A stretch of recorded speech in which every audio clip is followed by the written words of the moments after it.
Chicago Tribune, not Hungarians. And basically my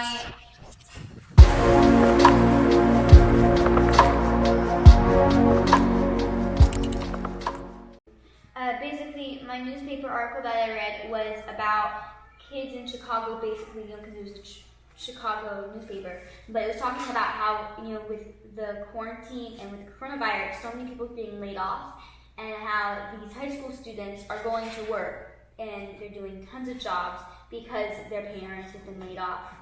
And it was really interesting because it was talking about how they have to balance online school, which is harder than normal school, and multiple jobs because their parents are laid off. So why weren't their parents working in a different job? If these kids could find a job, why wouldn't their parents just find one? Well, they could, but their parents were making more in the other job they had, so even if they were working more, then they still wouldn't be making enough for what they needed. And the other thing is, for the examples they gave, most of the examples had younger siblings who need to be watched. And there's this one girl, I don't remember her name, but she worked 2 jobs, worked about 50 hours a week, and was barely getting any school done because she had to work. And she lived with her 2 grandparents and her single mom, and her old grandparent couldn't watch the younger siblings.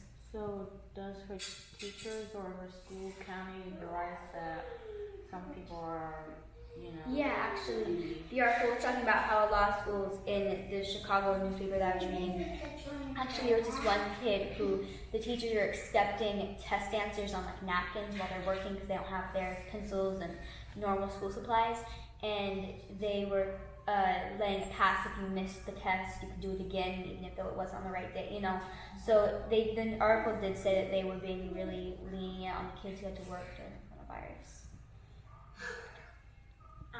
So my resource is the New York Times, and my first story was about how the CDC has put out an official warning because there are killer rats that have gotten really aggressive. It's my money, and they've gotten really aggressive because they don't have enough food, and they've actually become cannibalistic. So, why don't they have food? Well, because there are less people who are out on the streets, and there are less people who are going to restaurants and eating outside, and they eat garbage. So, and then my second one, which I felt was very relevant and exciting because we live in Florida, is that normally, so hurricane season starts June 1st officially, and normally there are about 12 named hurricanes in a hurricane season. But this hurricane season, there could be up to 7 more. So there could be up to 19 more. That's fun. Yeah. Why are we gonna have more hurricanes this year? Warmer ocean waters.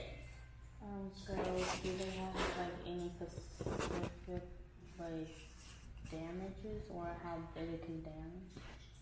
Yeah, any guesses? Any guesses as to the magnitude? They didn't talk about how big the hurricanes were going to be. And usually when they do, as we know, weathermen are very good at assessing the situation and how big the storm or whether the storm is actually going to be. I've heard 40%. I've heard 40% increase in magnitude is what they're guessing, but yeah, it's a guess. Yeah. Cool.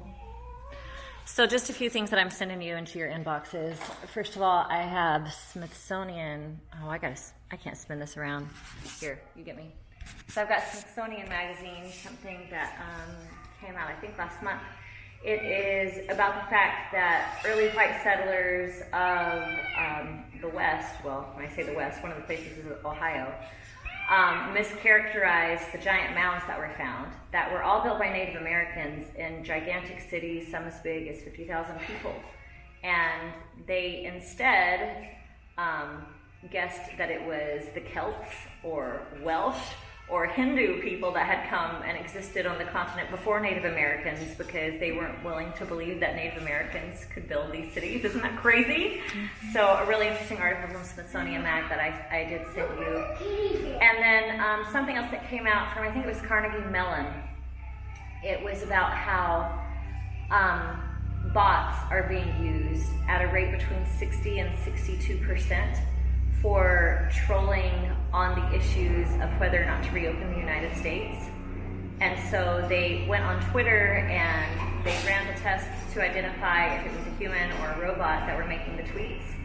And on the issues of wanting America to open back up, 60 to 62% of the tweets were made by a robot and not a human, because the desire to divide our country.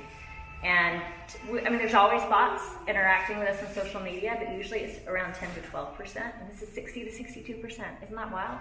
Yeah. So I want you to read that. I want you to think about who would benefit from dividing members of the United States of America, right?